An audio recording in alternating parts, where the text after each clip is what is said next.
Voy a empezar con una frase, una declaración. Para algunos va a ser polémica y depende de vuestro contexto, va a ser polémica.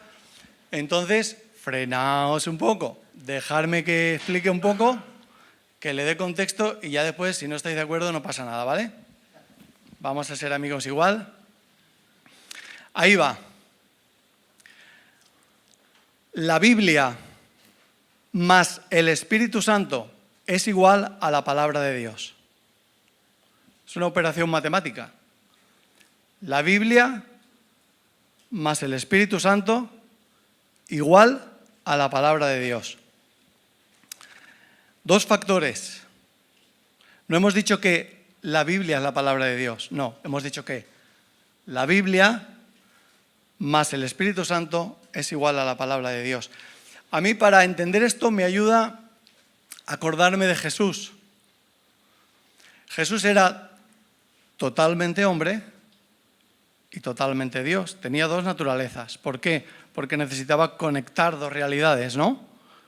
Necesitaba ser un representante válido para la raza humana, pero necesitaba ser Dios para que su sacrificio tuviera valor. Él también tenía dos naturalezas. Igual la Biblia tiene esas dos naturalezas porque igual debe conectar esos dos mundos. La Biblia es inspirada por Dios y la Biblia es escrita por hombres. Hombres que tenían una cultura, hombres que usaban un idioma, que vivieron en una época. Las dos declaraciones son verdad. El problema viene en si nosotros le vamos a dar más peso a una parte de la balanza que al otro, ¿vale? No podemos tomar únicamente la Biblia como divina sin la ayuda del Espíritu Santo. Si no, podría ser utilizada para apoyar cosas muy malas. Podría ser utilizada para apoyar cosas como la esclavitud, o podría ser utilizada para apoyar cosas como el abuso en el hogar. Por eso necesita darle contexto. Voy a poner un ejemplo.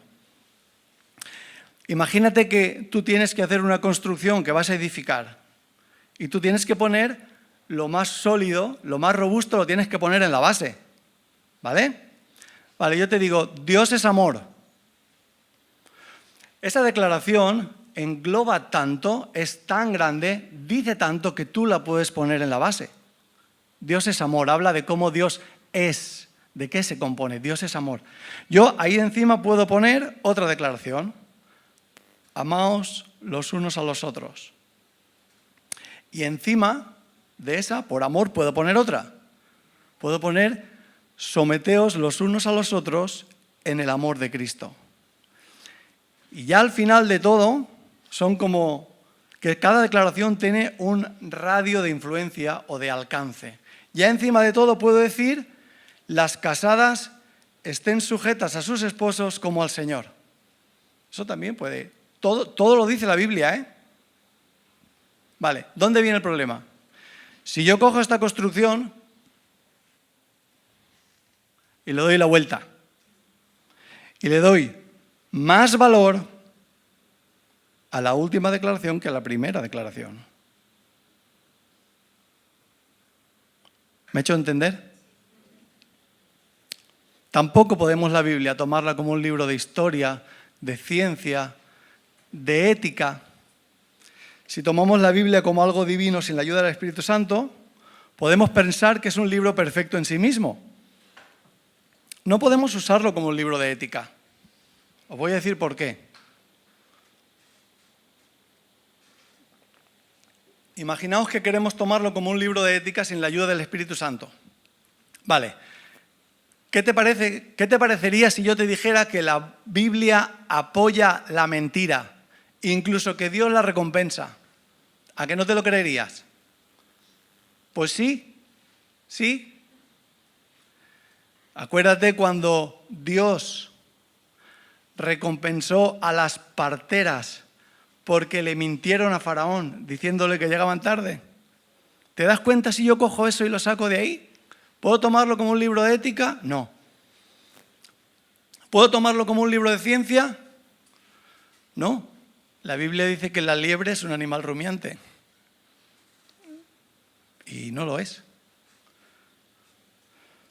¿Puedo tomarlo como un libro de historia? Tampoco.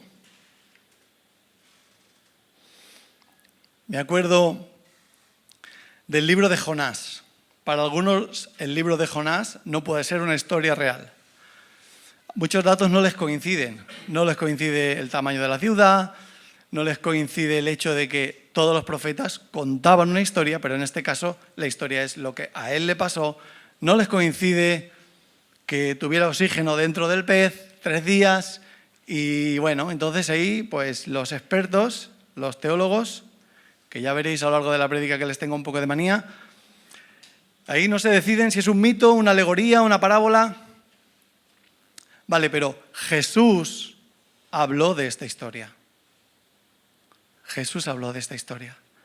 La pregunta real no es cómo sucedió, si sucedió o no sucedió. No. La pregunta real es, ¿alguien ha podido impedir que a nuestras manos llegue exactamente lo que Dios quería que llegara? ¿Alguien ha podido impedir que aquí llegue lo que Dios quería? El problema de escuchar demasiado a los expertos es que acabamos dándoles autoridad. Acabamos dándoles autoridad de qué creer y qué no creer. Y eso es un problema. Es muy importante el concepto que tenemos acerca de la Biblia, porque lo que tú creas que es va a determinar cómo tú te relacionas con ella. Está directamente relacionado. Voy a daros 2 ejemplos de 2 personalidades o 2 errores que podemos cometer. Yo mismo los he cometido, épocas de mi vida he estado más en un lado y épocas he estado en otro lado. Son personalidades que vais a encontrar en la iglesia. Vosotros mismos seguramente tendréis un poco de uno, un poco del otro, un poco de los 2.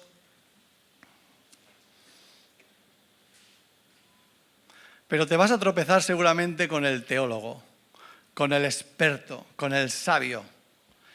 Es una persona que se acerca a la Biblia, esta palabra es importante, solamente, he dicho solamente a obtener de ella un conocimiento teórico, datos, información. Es alguien que busca saber más y más porque eso le da seguridad. Quiere saber más, de hecho sabe muchísimo. Seguramente puede explicarte casi todas las posiciones teológicas que se han dicho sobre un tema a lo largo de los tiempos y casi todas las opciones que hay acerca de cómo será el fin de los tiempos. Te puede explicar un montón de cosas. Le gusta ser escuchado cuando se pone a hablar. Él busca datos, busca información, quiere saber más, pero ¿cuál es su motivación? ¿Conocer a Dios o la posición que le da el conocimiento? Puede pasar toda una vida estudiando teología y aún así no conocer a Dios. Por eso no le obedece ni le teme, porque no le conoce. No ha quedado absorto ante su belleza. Por eso no cambia de vida, porque tampoco le teme. No busca conocer a Dios, por eso va a la palabra sin hambre. Se acerca por disciplina. No va a la Biblia a ser cambiado por ella. Es un perfil, te puedes encontrar con él. Orgullo en base a la búsqueda de conocimiento. Pero aclaro, esto tiene su punto de equilibrio. La Biblia fue escrita por hombres, tenían cultura, tenían un idioma, vivían en una época. Es importante entender todo eso para poder entenderla. Pero el orgullo puede llevarnos a poner, esta es la palabra importante, todo el peso ahí. Te vas a encontrar con otra personalidad en la iglesia. No sé si llamarlo el sobrado, el espiritualizado. Lo espiritualiza todo. Tanto es así que no necesita aprender. Esto significa lo que yo creo que significa porque mi experiencia con Dios me muestra que esto es lo que esto significa. Apenas conoce la Biblia por sí mismo. Se conforma con lo que otros le han contado. A veces tiene una distorsión de quién es Dios, porque ha ido picando de aquí y de allá. Cree en un Dios que no es el Dios real que enseña la Biblia, es otro tipo de Dios. Cree que no necesita estudiar la Biblia ni conocer la Biblia en profundidad. Se avala a sí mismo con sus experiencias espirituales, porque piensa que Dios es algo más que conceptos acertados o no acertados. Es lo que siento y entiendo. También le resulta más cómodo coger definiciones de otros y enseñanzas de otros. Atribuye a la Biblia poderes que la Biblia no tiene. Confunde el hecho de que el Evangelio es poder. Iba a hacer una broma, pero no. Quieto, tranquilo. A veces cree que la Biblia tiene poder y que si es leída y expuesta sin ser entendida va a ejercer alguna especie de poder sobre quien la oye. Normalmente conoce al Dios de la gracia, del perdón, de la misericordia, pero no conoce al Dios soberano. Suele tener fe en la fe. O sea, cree que si cree algo con la suficiente fuerza, eso sirve. No significa que Dios lo haya dicho. No es que tengo fe en esto porque Dios lo ha dicho y su palabra es así. No, él tiene fe en la fe. Si yo creo mucho algo, pues lleno de pensamiento mágico, malinterpretando el hecho de que el Evangelio es poder. Seguramente estarás pensando, o puede que estés pensando, que uno es víctima del otro. O sea, que el teólogo o el sabio o el experto, pues también necesita uno que quiera ser convencido de todo lo que el otro quiera. Son dos hijos de la misma madre. Son dos experiencias diferentes del mismo orgullo. Uno quiere conocimiento para jactarse. No aplica nada. El otro confía en sus experiencias y no cree que necesite más conocimiento. Aplica a su antojo. Uno acumula conocimiento y lleva al extremo una verdad de que la palabra fue escrita por hombres. El otro no quiere perder tiempo con el conocimiento y lleva al extremo otra verdad, que la palabra es espíritu y es vida. Vamos a ver algo que aclare esto. Se ha hablado de que, voy a recapitular. He empezado dando una declaración que era una suma de dos partes, y he continuado hablando de dos desequilibrios y dos personalidades, de cómo tú puedes llevar eso al extremo, porque se trata de llevar eso a un equilibrio. También esto obedece a dos mentiras. Una, que necesitamos expertos intermediarios para leer la Biblia. Alguien puesto entre Dios y tú. Otra, que podrás conocer a Dios sin conocer la palabra de Dios, cuando el método o el medio proporcionado por Dios es la palabra. Bueno, no os asustéis. Esto era solo la introducción, ¿vale? ¿Vamos a la Biblia?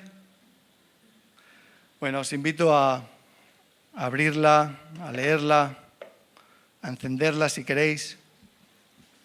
Vamos a leer un versículo que antes hemos parafraseado.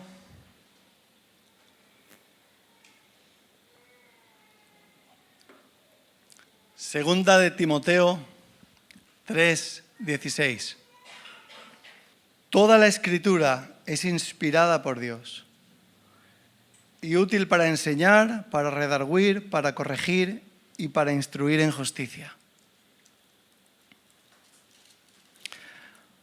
Toda la Escritura. En el versículo de antes, Pablo estaba hablándole a Timoteo y él nombra las Escrituras. Se estaba refiriendo al Antiguo Testamento, pero aquí Pablo dice toda la Escritura. Pablo sabía que las palabras apostólicas que estaban saliendo de él y también de otros apóstoles iban a formar parte de lo que iba a ser para nosotros la palabra de Dios. Por eso Pablo ordenó que sus cartas fueran leídas en público.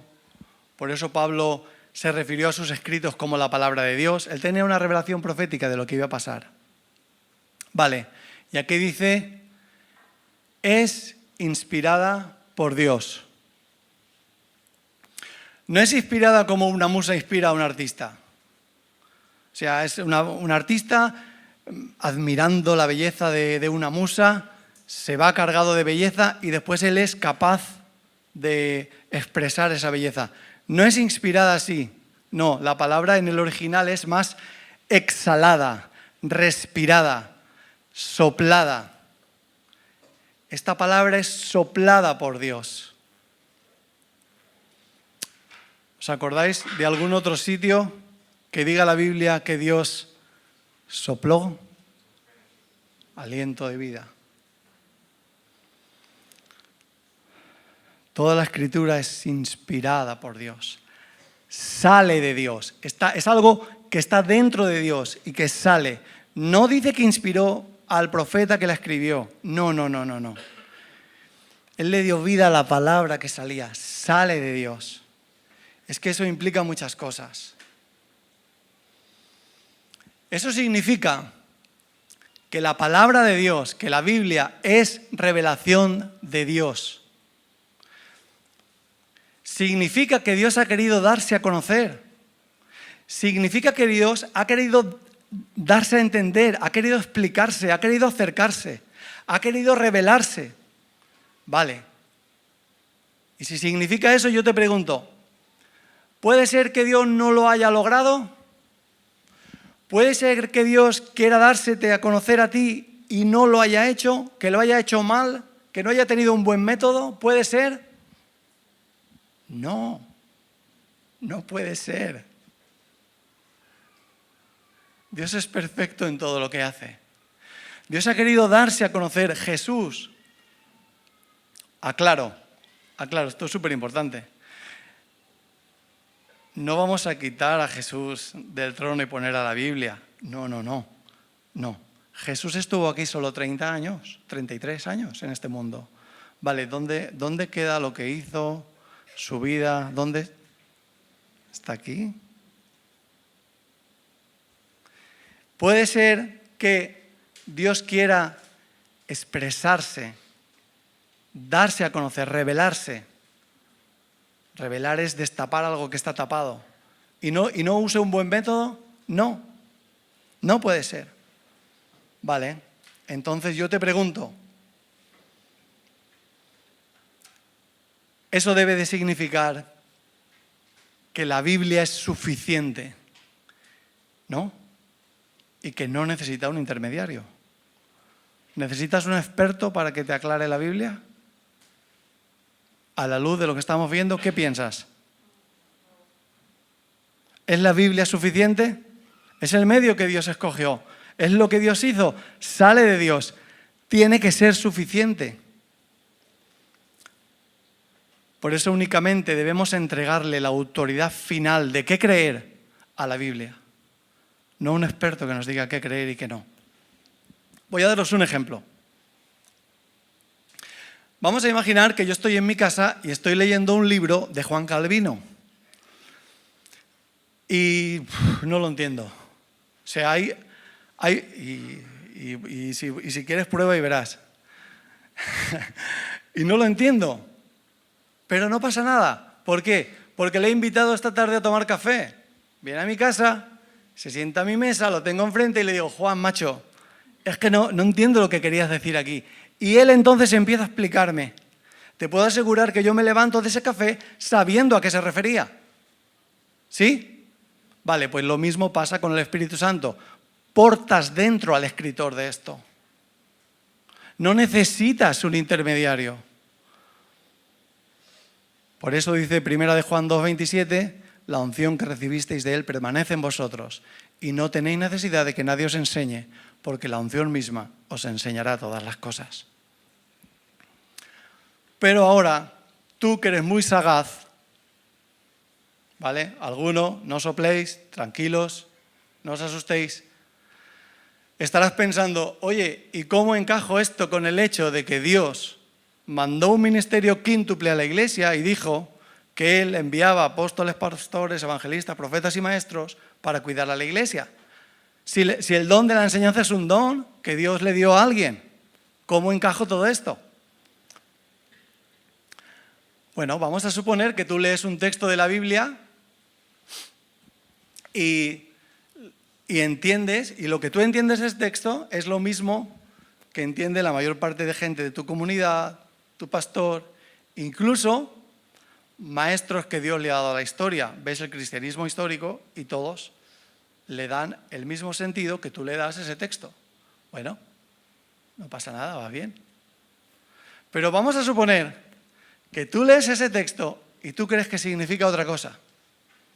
Bueno, ora, pídele a Dios que te revele,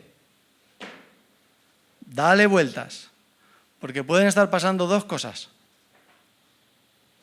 O tú estás equivocado, o a lo mejor eres un reformador. Y Dios te ha mostrado algo como le mostró a Lutero y todos iban mal. Puede ser, pero cuidado, es serio. Tienes que pararte. Por eso necesitamos a los pastores, a los maestros. Si Dios nos ha regalado ese don, ¿cómo no vamos a aprovecharnos de ellos? Cuando estudiemos más la Biblia entenderemos que la Biblia no puede ser interpretada, ha de ser examinada. No puede ser que la Biblia diga varias cosas. No puede ser. Todo esto es lo que significa que la Biblia sea inspirada por Dios. Por un lado hay que entender que es revelación de Dios, que no necesitas un intermediario, puedes ir a la Biblia fue escrita para eso. Por otro lado tenemos que aprovechar los maestros que Dios nos da. Y continúa el versículo diciendo que es útil. Útil para enseñar, redarguir. Ay, Dios mío, qué mal entendía yo esto durante gran parte de mi vida, pastor. Lo confieso. Es mi orgullo. Ya sabéis dónde ubicarme. Sí, porque yo decía, vale, claro, lo entiendo. Toda la escritura es inspirada por Dios y útil para que yo la coja y con ella te enseñe, te redarguya, te instruya. O sea, que es una buena herramienta para que yo enseñe y anime y corrija, ¿vale? Pero no decía eso. Eso es lo que yo creía. No, dice que es útil para enseñarme a mí, para corregirme a mí, para clavarse dentro de mí y abrirme y ella leerme a mí por dentro y yo pueda conocerme. Es útil. Tiene poder. Fíjate cómo dice el versículo de antes del que hemos leído. Hemos leído el 16. Mira lo que dice el 15. Las Sagradas Escrituras, las cuales pueden hacerte sabio para salvación por la fe que es en Cristo Jesús. Las Escrituras, las cuales pueden hacerte sabio. ¿Quién te va a hacer sabio? Las Escrituras. Pero este versículo es tremendo, ¿eh? Podríamos escribir libros de él. Fijaros cómo continúa. ¿Para qué? Para salvación. ¿Dice para otras cosas? ¿Es un libro de historia? ¿Es un libro de...? No. Pueden hacerte salvo para salvación. Vale, pero ¿solo las Escrituras? No, espera. Por la fe que es en Cristo Jesús. ¿Ves el equilibrio? Si tú que me escuchas eres serio, estarás pensando, a ver, centrémonos, amigo, no está siendo nada expositivo, ¿sabes? Predicar de una forma expositiva significa ser capaz de ver eso en ese contexto y de analizar lo que ahí dice y no decir lo que a ti te parezca, resumiendo mucho lo que es ser expositivo. Y yo mismo he hablado de la importancia de entender la Biblia como un todo y de no sacar cosas de contexto. Y yo he querido decir cosas muy fuertes cogiendo solo un versículo. Pero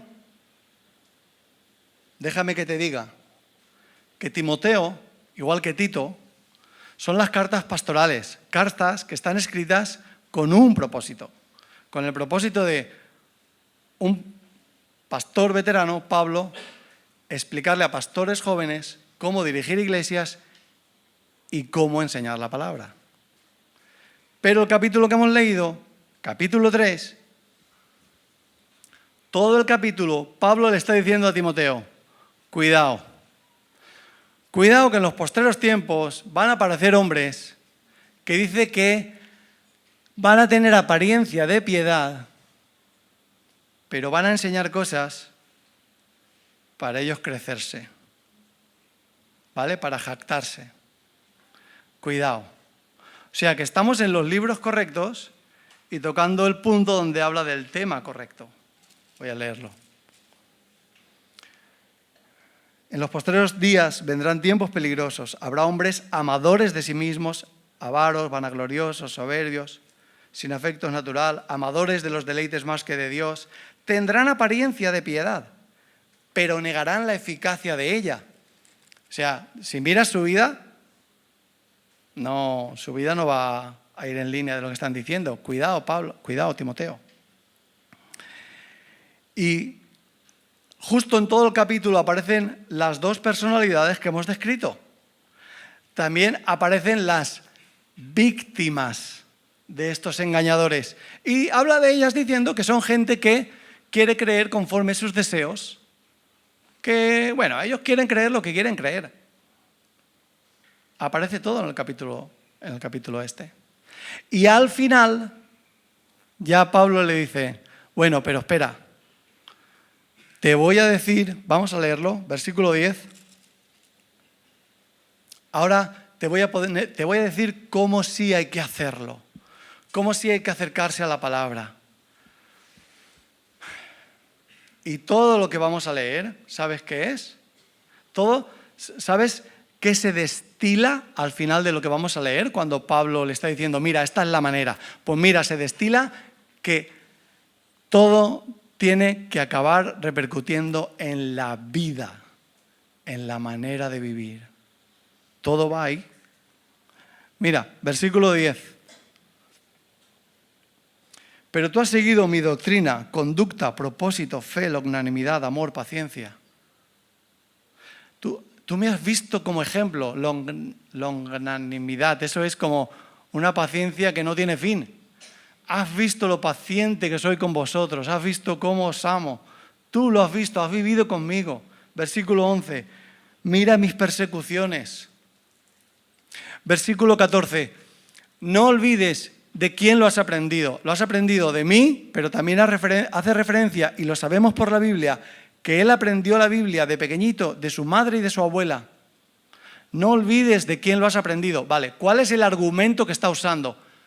Mira nuestra vida, mira cómo vivimos. Es que la Biblia tiene que impactar tu vida. Es para que tú vivas. Ese es el argumento que Pablo usa. Por eso tenemos que continuar diciendo que debemos ir a la Biblia a conocer a Dios. Debemos ir a la Biblia a conocer a Dios y a la luz de su gloria, a la luz de ese conocimiento, desear cambiar de vida para parecernos a Él. A eso tenemos que ir a la Biblia. ¿Y cómo lo haremos? Hemos hablado de dos desequilibrios. Hemos visto el ejemplo en el capítulo 3 de Timoteo, lo que no hay que hacer. Hemos sacado la conclusión de que la Biblia es para ser vivida y al final de todo esto tenemos que llegar a este punto. ¿Cómo lo vamos a hacer? Lo vamos a hacer haciendo con la Biblia lo que la Biblia dice que hagamos con ella. Ni más ni menos. 5 cosas. Las voy a pasar rápido y voy a ir a una aplicación. ¿Vale? Juan 5:39 habla de que escudriñemos las Escrituras. Examina, investiga, analiza, inspecciona, observa con detenimiento. Eso es escudriñar. Tienes que escudriñar las Escrituras. De esto después os voy a dar 3 cosas que hay que hacer en base a esto. Hay que memorizar. Deuteronomio 6:6 habla de la importancia de memorizar. Tenemos que memorizar. No cometas el error de memorizar algo al azar. No, esto no va así. Seguro que hay alguna mentira que tú has creído. Seguro que tu enemigo que te conoce bien sabe tu punto débil. Vale, pues entonces prepárate dentro la verdad. No elijas memorizar un versículo al azar. No, no, no. ¿Tienes hijos? Seguro que tú les conoces bien. Sabes su punto débil. Pregúntele a Dios por dónde les van a meter la zancadilla. ¿Qué verdad necesito grabar a fuego en su corazón? ¿Qué versículo de la Biblia le vas a enseñar para que memorice?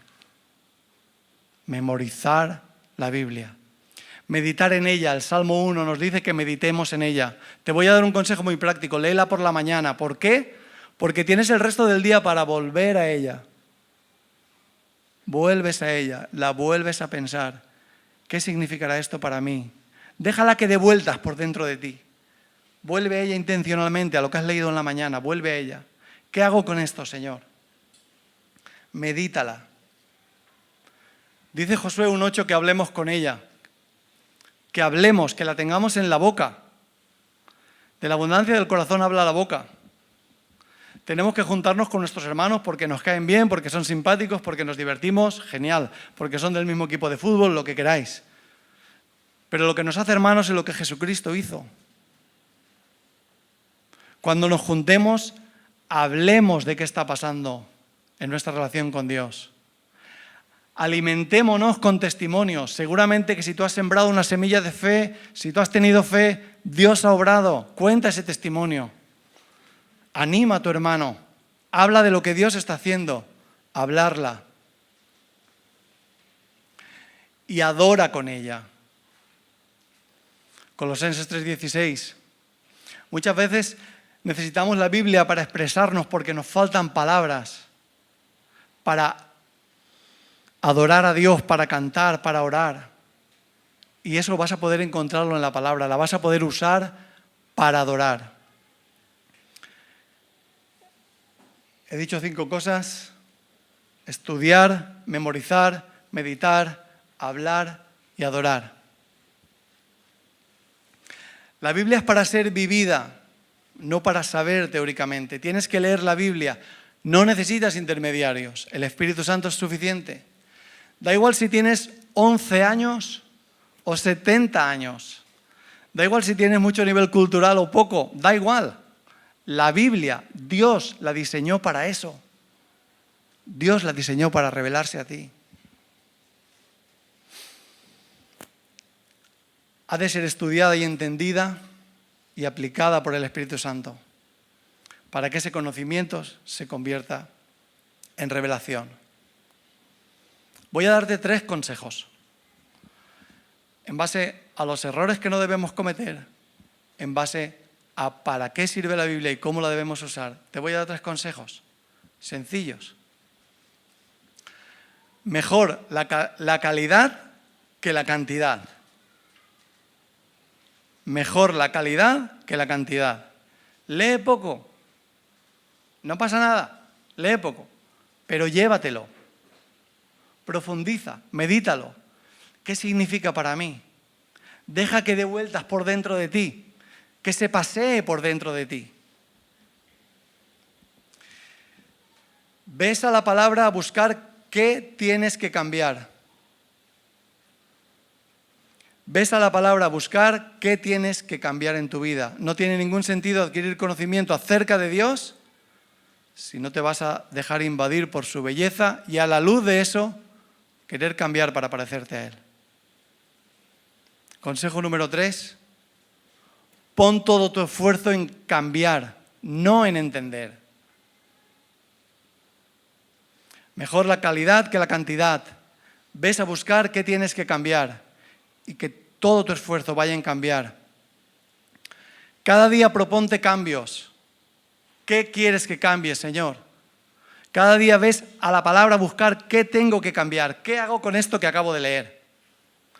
Y plantea cambios que sean, cuidado, atentos, aquí va donde nos matan. Plantéate cambios que sean concretos, medibles e inmediatos. si esto es la palabra de Dios, si está inspirado por Dios, ve a ella a ver cómo cambias, cómo te pareces a Dios y plantéate cosas concretas, medibles e inmediatas. Proponte cambiar antes de 24 horas. Lee cada mañana una pequeña parte, pide en oración que Dios te muestre qué quiere decirte con ella. ¿No la entiendes? No pasa nada. Tienes el teléfono de muchos hermanos que saben más que tú, llámalos. ¿Qué significa esto? Quizá Dios o el Espíritu Santo te va a guiar a quién debe llamar, a qué te tiene que decir. Si hacemos esto, si vamos así a la palabra, ¿sabes qué va a pasar? Lo que tiene que pasar. Que vas a vivir una transformación. Significa que vas a cambiar teorías por experiencias. Quizá tú no vas a saber de memoria todos los versículos que hable de cómo tener paz en la tormenta. No, tú experimentarás paz en medio de la tormenta. A lo mejor no sabes la cita donde la Biblia dice que de nuestro interior saldrá gozo. Tú quizá no sepas la cita. No, pero lo vas a experimentar. Va a ser vida, porque estás yendo a la palabra a lo que tenemos que ir, a dejarnos invadir por Dios y cambiar para parecernos a Jesús. Yo os cuento que estaba pensando en todo esto y un poco me daba rabia, y me daba rabia de mí mismo, No, cuidado. Y digo, Señor, es que tenía que haber algo que cuando alguien va a la Biblia a recoger conocimiento para enorgullecerse y hacerse que es el que más sabe, tenía que estar blindado. Y el Señor me dice, no, ya, si eso está hecho. ¿No te acuerdas donde dice, para que viendo no vean y oyendo no entiendan? ¿No te acuerdas donde dice, escondiste estas cosas de los sabios y los entendidos y las revelaste a los niños? ¿No te acuerdas donde dice que los que quieran, subrayo, hacer la voluntad de Dios, discernirán de dónde vienen los espíritus? Es que hay un nivel de revelación al que tú y yo no podemos acceder si no obedecemos. Tenemos la promesa de que si vamos a la Biblia con un corazón humilde que desea conocer a Dios y ser transformado por Él, Él nos revelará todo lo que necesitamos. Te dejo con este versículo. Cosas que ojo no vio, ni oído oyó, ni han subido al corazón del hombre. Son las que Dios ha preparado para los que le aman.